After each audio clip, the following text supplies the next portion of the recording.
Hi everyone, and welcome along to this week's quick fix. I'm just going to wet the page whilst I talk to you about what we're going to do today. So by the way, my piece of paper is 8 by 6 inches. I've taped it down and I've just wet it with a mop brush. So, have you ever heard of reverse colouring books? We all know colouring books where you get a page with a line drawing and you spend lots of nice therapeutic relaxing time colouring it in with pencil, crayons, pens, or what have you. Well, I've recently become aware of something called reverse colouring books, which is when you're presented with a page of fairly abstract, blurry, wavy colour, and you take a pen and you just doodle over the top of it. And I think the best way I can describe it is when you look up at the sky and you see shapes in the clouds and you start to sort of pick out a dog or a crocodile or a giraffe and things out of the shapes of the clouds. Well, imagine having a page that you can just start to pick out shapes on. So watercolour is really perfect for this. So I'm going to show you how to create your own reverse watercolour page that then you can doodle over whenever you want. But I must say, I think the greatest satisfaction comes when you're presented with a reverse watercolour book or page that someone else has done, so that you can then just go at it completely new and fresh. So maybe this would be a really nice gift to give someone, or you can make them for your kids, your grandkids, if anyone's getting a bit stressed about new school term or exams or anything like that. Sit them down with some pens, some fine line pens, or some pencils, something like that, and they can just scribble over the top of this. Now the fine balance with a reverse colouring page is you want to give the viewer some kind of vague indication of what might be on the page that they can then have as a reference to doodle. So I thought what might be cool is to do a vase of flowers. But what I've done is I've wetted the page and I've talked to you for a minute or two, so the page is definitely starting to dry. So if I start to paint on some flowers like that, say, they're keeping their shape a little, but they're also blurring out, and I'm keeping them nice and simple.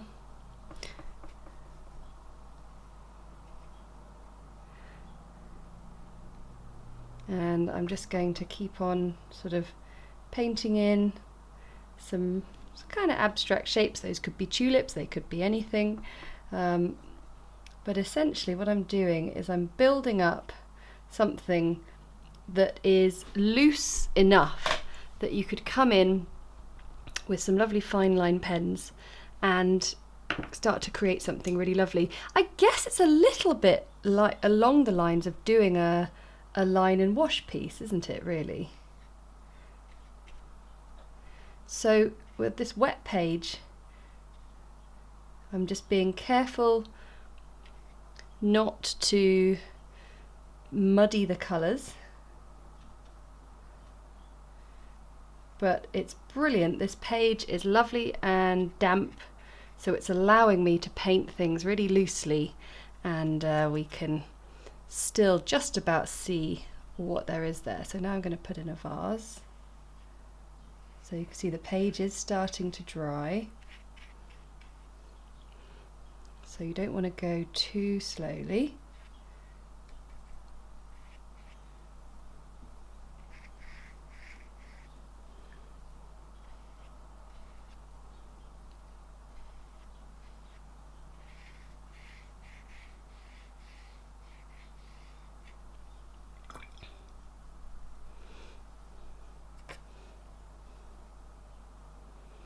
And that is basically all you need for a reverse colouring page. I'm just sort of softening it. I don't want it to be anything that's too sort of defined or clear, so I'm just sort of allowing a little bit of extra wetness on some of those things. So now we let this dry 100%, and then I'll give you an example of how you could now take this and turn it into a really lovely relaxing pastime of some reverse colouring in. And now it's dried and looks like this.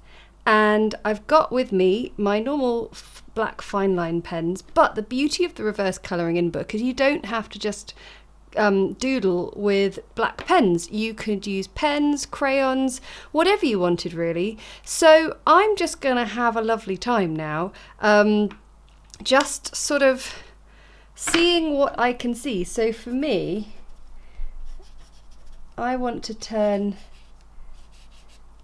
this into some kind of tulip that's opening in the middle, that I can sort of see a dark opening inside, and I might use pencil. Oh my gosh, I think I've got a new obsession. I can already feel it.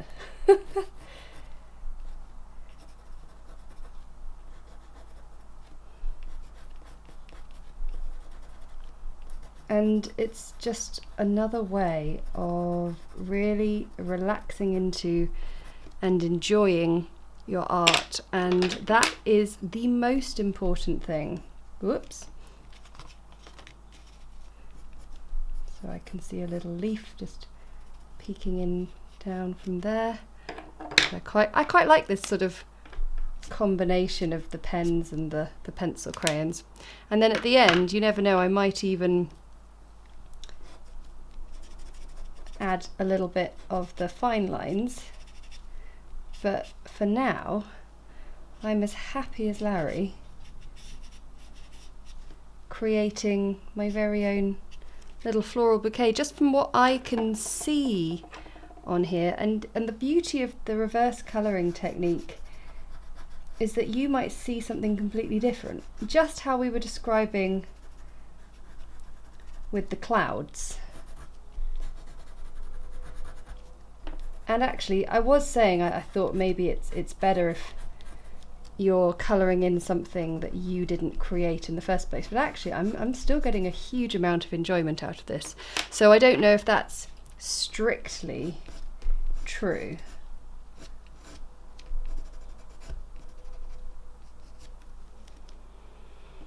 So you can see the creative process has taken hold, but I'm just having such a nice time.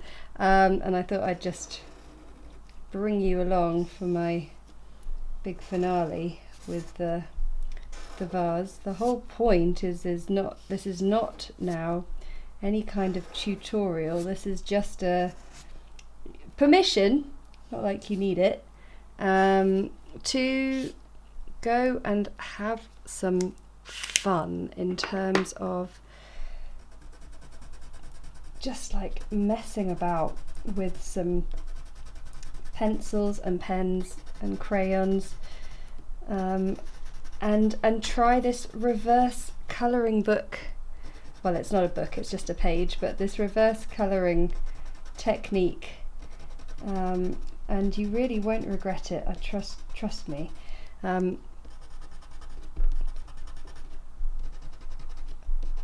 I've had a fairly stressful morning before we started painting. I had a few work things to do, and I tell you what, even running a watercolour business, as lovely as that sounds, sometimes it can be quite challenging, and so I'm very grateful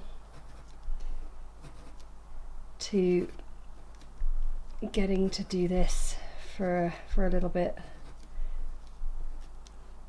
And you can see you're just building up layers, just as you build up layers in watercolour. But the whole point of this is to relax, and what's happening almost by mistake is I'm creating a lovely piece of art that I'm actually really proud of.